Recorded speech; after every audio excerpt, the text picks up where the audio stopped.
Well, so then this is the kind of unofficial WIT episode of the Friday Am podcast. Dan, thank you for joining us. Thank you for having me. I'm going to assume most people who see this when it first comes out will know who you are, but for anyone who doesn't, can you please introduce yourself? Yeah, I am Dan Williams, one of the original founders of WIT, obviously, with Sam. Sam and I know each other from, we worked on the shop floor of a running store in Leeds and Harrogate, and all over, both stores in Leeds and Harrogate, many years ago now. But I think that probably put the idea in our head that we wanted to start something in sports and sports retail. Since then, obviously, I started WIT with Sam.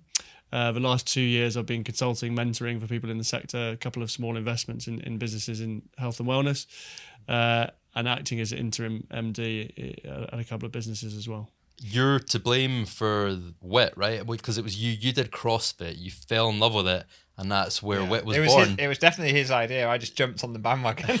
I am to blame for WIT, but I remember Sam talking about jumping on the bandwagon. He didn't do that, but I remember we had another business prior to WIT, which wasn't as successful.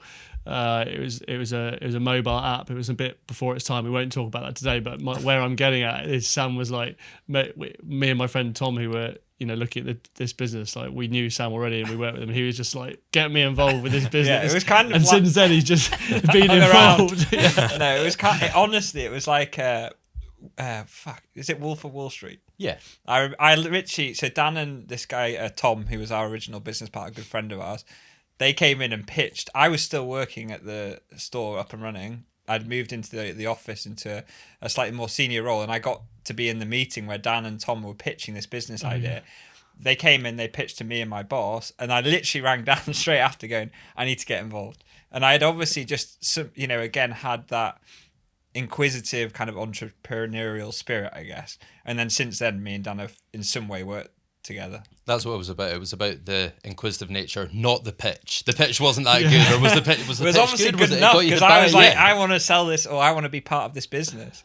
Right. Looking back, functionally, it probably wasn't the best person to sell to straight up, but it was it was that naivety, wasn't it? Yeah, it was an opportunity, and I think with me and Sam, we were working on the shop floor in Leeds, and we wanted to make changes in that company. Yeah. Like even in that company, we I remember we organised the stock room with like a formal presentation, and even George now, who's the MD of Up and Running, he says we still use your stock room layout.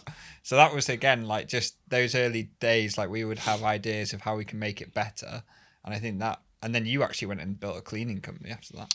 Yeah, and I had a little period, let's say little, like 7 years in between it, owning a cleaning business. Yeah, so that got me used to managing large volumes of staff.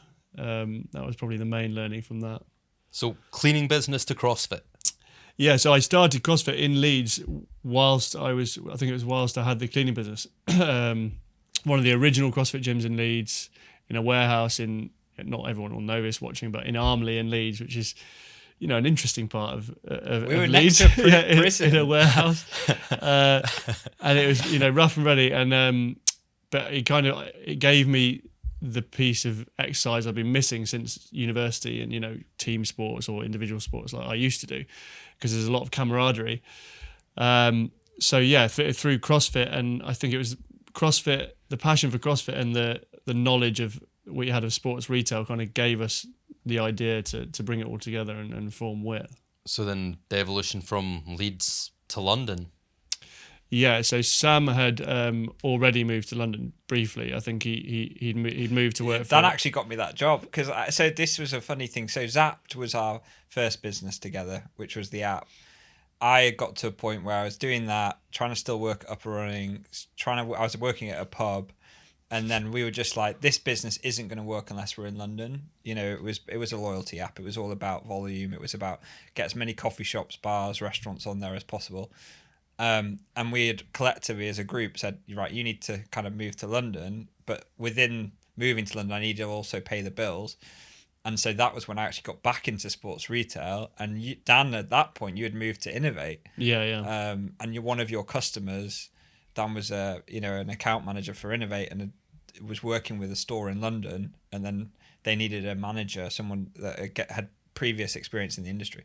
And so Dan, you set me up with David, and then I moved and worked for Intersport Group, and I was the GM of their store in London, central London in Bow Lane, and that was where WIT actually was kind of born, because Dan had the experience with Innovate, the relationship with CrossFit as a member of the Leeds gym, and all of that came together. It was like the right time, and then the space that that I was working at, this Intersport, had this basement, and Dan said, you're not using that basement. Is there an opportunity to build a business basically in that basement? Yeah. And that was how WIT started. I kind of had the idea before joining Innovate. I had an idea. I thought there was an idea in there, but I thought I've got no experience in the sector, and I needed to get to know CrossFit more as a sport. So Innovate were very much in that sector at the time. So I got the chance to visit all the CrossFit gyms in the UK and learn more about it. And then when we got, it's fate that we stumbled across Intersport. We already had the idea, and it was kind of, there was a physical space in central London for very minimal rent. Looking back, no shop window, but it gave us an opportunity to put WIT on the ground in London. So we just, I mean, when you say when did you think to just go down there and do it and fuck it, let's just do it? Well, I don't think we ever thought. It was you were working at Innovate, like that. I was working at Intersport. You saw CrossFit. You were already, as I say, the consumer, and you had realised there was a huge opportunity. Innovate, I guess, validated that. Yeah. And I worked at Intersport Group, actually thinking about Zapped, nothing to do with WIT, but at Intersport Group had this amazing store. I got to kind of, I guess, prove myself in that industry and start to build relationships with like Nike and Adidas, and they liked what I was doing with that space, because I basically had the experience from up and running, and then got to actually execute on it because David was really, really collaborative in that sense. And you then, I think, from Innovate said, shit, I need to kind of do my own thing again. And we just came together and we said, well, I've got this basement in this amazing space. Dan had the idea, and it kind of evolved from there. I don't think we ever considered the risk. I didn't. No. I didn't at the time think, oh no, it's too risky. I can't move from Leeds.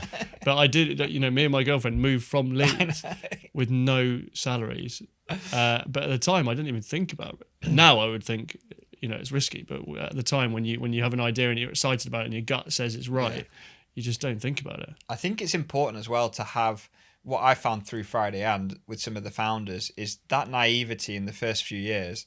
We actually kind of need to protect that naivety, because that's where a lot gets done, and that's where a lot of good ideas come from. And we don't, I wouldn't have had it any other way. It was just like, get up every day, go for it. We weren't thinking about how we were going to do anything more than what we were going to do that day. Well, you speak to a lot of founders, right? You need to have a certain level of delusional positivity. Yeah. Just go in for it. 100%. Yeah. I think you do, yeah. I think the gut feeling is a real thing for a start. Yeah. I mean, I think 99% or 100% of time in life when I've listened to my gut, it's been right. And when I haven't, I've regretted not listening to it. And that in the later years at WIT, there was a few times where we both perhaps didn't listen to our gut, or we listened to our gut, but our other partners didn't want to listen to it, we came back and regretted it. So, yeah, I think that naivety and gut instinct is so important. And it also, like, with regards to the opportunity and why we knew that was there, I'd been doing CrossFit for a year. I noticed people were wearing the same product on their body and their feet in every CrossFit gym, but no one outside the CrossFit gym was wearing that. But I could see that CrossFit was going to become, or training was going to become a sport, bigger than just CrossFit gyms. At the same time, Sam was working in the industry. He had his ears to the ground, and he could hear the big brands. And when I say big brands, I'm talking Adidas, Nike in particular, Reebok, Under Armour, were talking about training as a sport. As soon as the big brands adopt, a discipline as a sport, something's about to happen. Yeah. So we were positioned perfectly because I could see it in the consumer, he could see it from the brand perspective, and we knew that if we go first to market, we'd have an opportunity. Yeah, it was crazy. There was no category of training.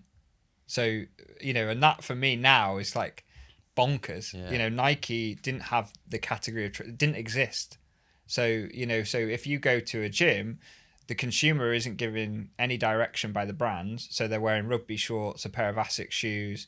The Metcon is a crazy story. So like I was doing sell-ins, and for those that don't know, a sell-in is basically where you go to a brand and you buy product for the next year, or normally it's 12 months out. I went to a sell-in with Nike, and they were like, it was like revolutionary at the time. They were like, we're building this category. It's going to be training, and that's where again it was like validating everything Dan was saying to me. He was like, because at that point I was going to sell in on Intersport's behalf. Nike were saying, the biggest brand on the planet, we're going to introduce a category called training, and we've made this shoe. The original shoe was actually named at that sell-in as the Cross Trainer, I think. But Dan again somehow knew, and it was through like Reddit, like somebody had gone like, Nike are building a CrossFit specific shoe. This is only going to blow up, and it was it was all, bonkers. Now when I look back, and now obviously training is probably one of the biggest categories, if not the biggest category for Nike, Under Armour, Adidas, etc. But it didn't exist. So at that point it was really, kind of right place, right time, as well as Dan's knowledge and understanding and vision, I guess. Like building a team, being the place like that got known for the product, getting those partnerships with places like Nike and stuff. Like, how does someone go around doing that, especially when they're new? I think again it was our collaborative strengths. I think for me, because I'd literally been into every CrossFit gym in the country over the past 12 months, I was connected to those people, and if you're authentically connected to the consumer, and when I mean authentically, you are the consumer. If you're connected to that consumer, it's easy to tell them the story about what you're doing. And from Sam's perspective, he had the relationship with the brands, so it allowed us to access product that startup businesses just would not allow us to access. And accessing that product meant that we got a running start because no one else was selling this product. So I think it was a connection with the community and access to the product that allowed us to take off pretty quickly. But your base was in London. How did you start to build the reputation? Well, so the sport in itself was at that point, it wasn't at its peak. I would say it was a peak 2018, 2019, but it was growing. It was at the point where it was growing at its fastest. What year was it? 2015. 2015. So the category was blowing up, and when we say that consumer was not serviced globally. So we were the first space where you could buy everything from a lifting belt to speed rope to a pair of lifting shoes, so that instantly created in a way like this, one of a kind. And then from the way that we actually built the space, it became a bit of an Aladdin's cave. So, to Dan's point, you walk down the stairs, you could smell the floor, you could see the lifting platform. And so all of this stuff actually created amazing like user generated content. So every time somebody would visit, if it was initially some of friends of Dan's from the boxes up north, or wherever they may be, then they would start to share it. And at that point social was growing. So it was really, really interesting, because I think ultimately it was word of mouth that created the initial like buzz and actually taught us how important word of mouth is. But everything we were doing was complementing, everything complemented each other, if that makes sense, within the aesthetic of the space, the product that we had, Dan's relationships with the community, and then actually word of mouth was what grew it initially, I would say. We were literally borrowing and stealing the money to buy the inventory. We were putting our own money in. We were not paying ourselves. We were working 14-hour, 15-hour days, 7 days a week. It was just us and two other women for the first 12 to 18 months. And I think, when you talk about learnings, I think we had learnings, but we were still inexperienced entrepreneurs, especially in the sector, and we had to do everything ourselves.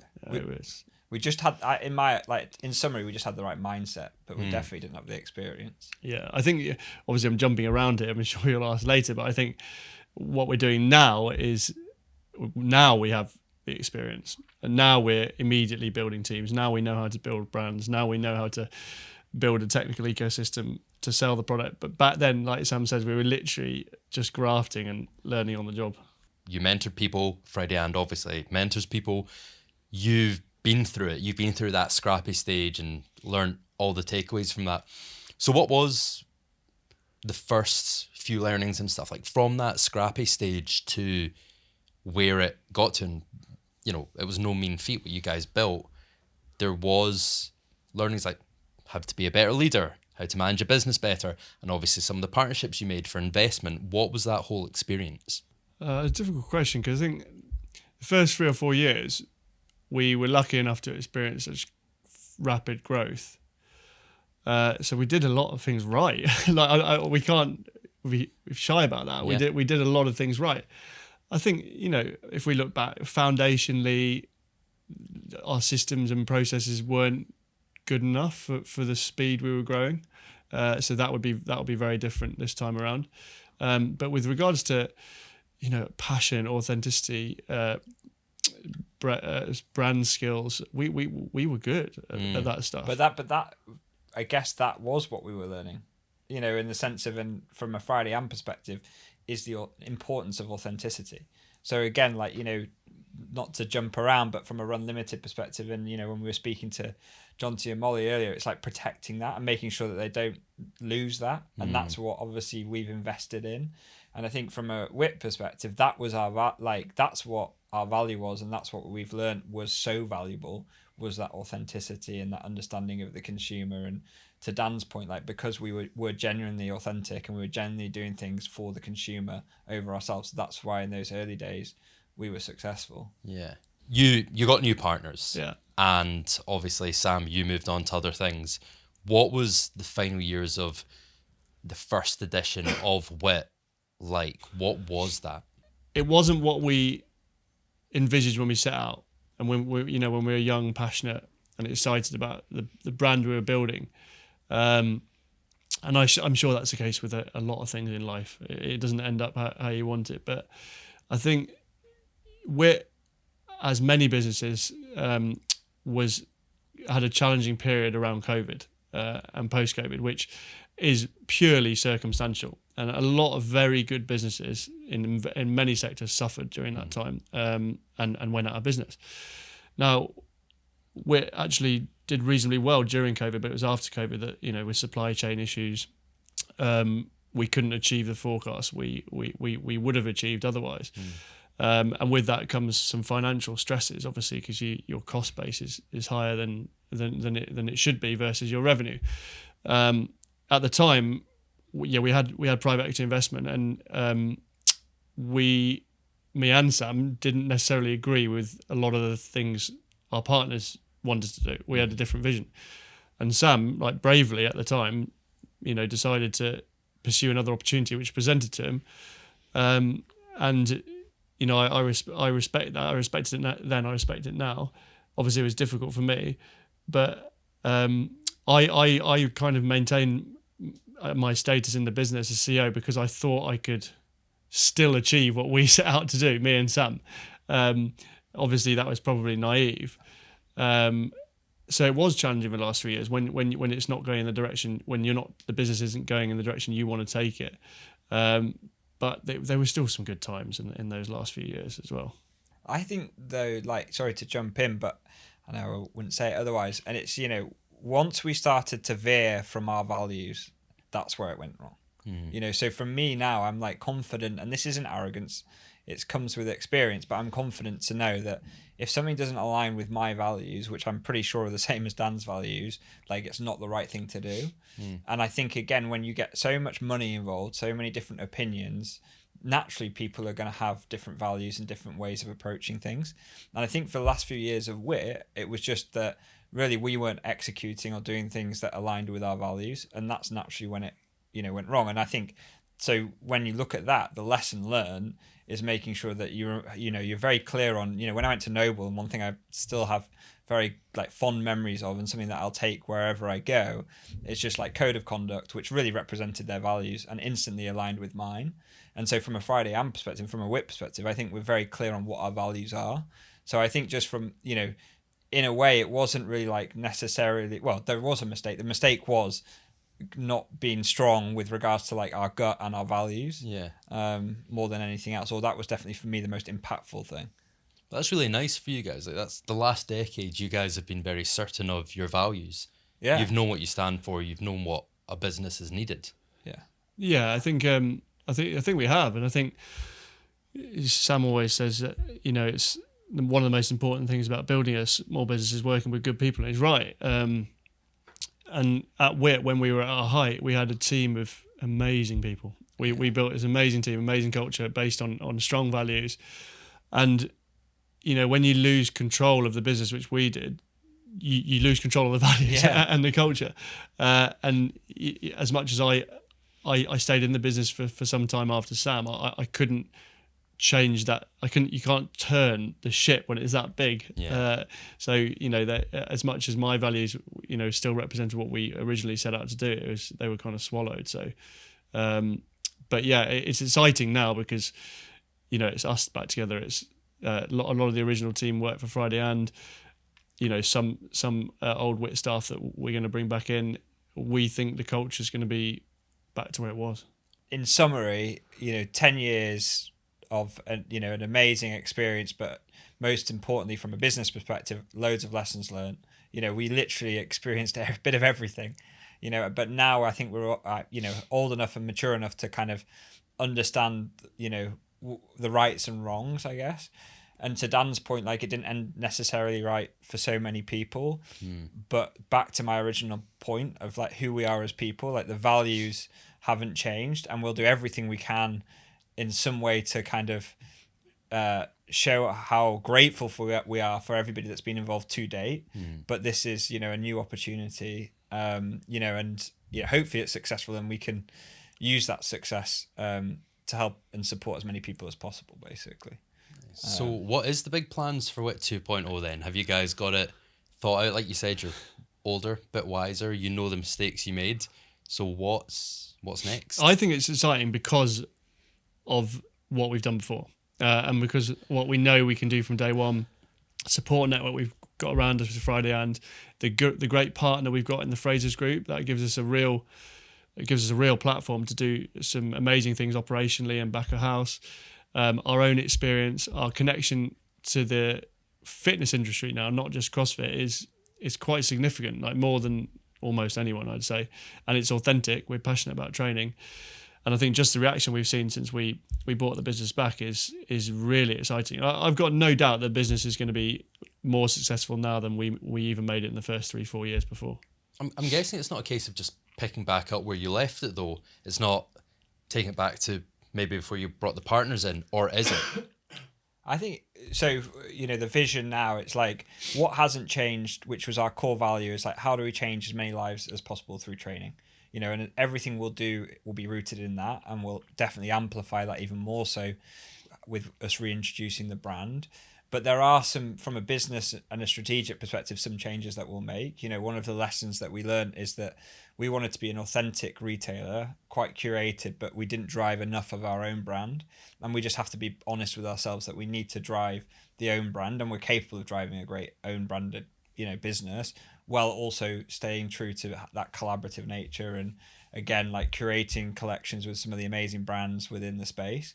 So, for us, the own brand piece, is a big thing, because maybe that was a secondary function of the business prior. We've always had our own product, but now we'll be leading with that product. But we're going to use that product to tell more stories, to do more amazing events, activations, create more partnerships, and we truly think it will be to the benefit of our partners, and allow us actually to do more. So, from a business perspective, that's quite an important change. Is that maybe I like to say, not remove the word like multi-brand retailer, but move away from it, and it's a bit more curated retail, and it's a bit more thoughtful, whereas maybe in the past, like, we went a bit broad with that, so that, like, for me is quite a considerable change to the strategy, and just being a bit more thoughtful with it, again taking all the experiences to make that considerable change. I really like that from the brand perspective. Well, I'm definitely, Dan, how's it from a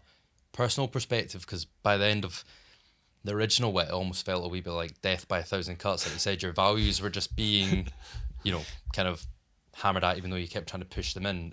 It must feel like almost a relief to get to go back and make it what it was, which is true to both of you. Yeah, it's a relief. It's kind of a whirlwind of emotions, to be honest, because like I said, it's not where you envisage it would be 10 years ago, but you also we know what we can achieve with it, so it's I guess the way I described it to Sam is when we invested back into business with Mike and the Frasers Group, it was like a 3 or 4 year weight off my shoulders, basically. And it was like, and I just needed clarity on where the WIT story was going to go. Was it going to end there, or was it going to keep going? I think we both did. So that luckily we're in a position to keep it going. But yeah, it was a massive weight off my shoulders. Yeah. What are you most excited about for the future with WIT? I'm excited about the first 12 months because I miss the buzz of the first 12 months. Honestly, I see, like, me and Sam, obviously Sam with Friday and me myself work with many startups, and I am so jealous of them. They you see them complaining about the long days and stuff, but the graft is the exciting bit. That's the buzz. I'm looking forward to our first events, our first partnerships. I can't wait for that. I've missed that, and I've missed being, even at WIT, being a CEO. And when Sam was there, I'm sure it's similar for him. You do lose that anyway after 2-3 years. You're not as connected with the graft as you were originally. So I'm excited about that. We don't have to wear as many hats because we've got specialists across Friday and obviously through the team that we're going to hire. But I think this is the difference of me and Dan. I actually am proud and enjoy being on the shop floor. I was on the shop floor for Unlimited when they launched the Soho space, and Dan every single day is in a different gym in London, and that's true to who he is. So what the luxury we'll have, I guess, is we've got to absolutely go and execute, but we can kind of choose what we want to get involved in. I think we're equally passionate and excited by product, so we'll both heavily be involved in that. I'm obviously really excited by physical brand marketing, so definitely be involved in that. And Dan's definitely excited by the community and trying multiple different gyms and methodologies. So we'll kind of have, I think, in a good way, and deserve luxury of choosing what we want to get involved in and make sure that the team that surrounds us can execute in the areas that we're maybe not so fond of. What part of Fraser's going to play in this? So they're our minority partner. So they've got a large shareholding in the business. They're offering some financial support on the same level as us. But we hope that the obvious things like logistically and technically back of house, they'll offer us great support. Nice. We want to do physical again. Like Sam says, we're both incredibly passionate about physical retail and experiences and how that can really drive a brand, and we want to do that. And obviously the Frasers Group have got a fairly substantial access to physical sites, so hopefully in the future that might benefit. And also Mike, the CEO, is really passionate about fitness.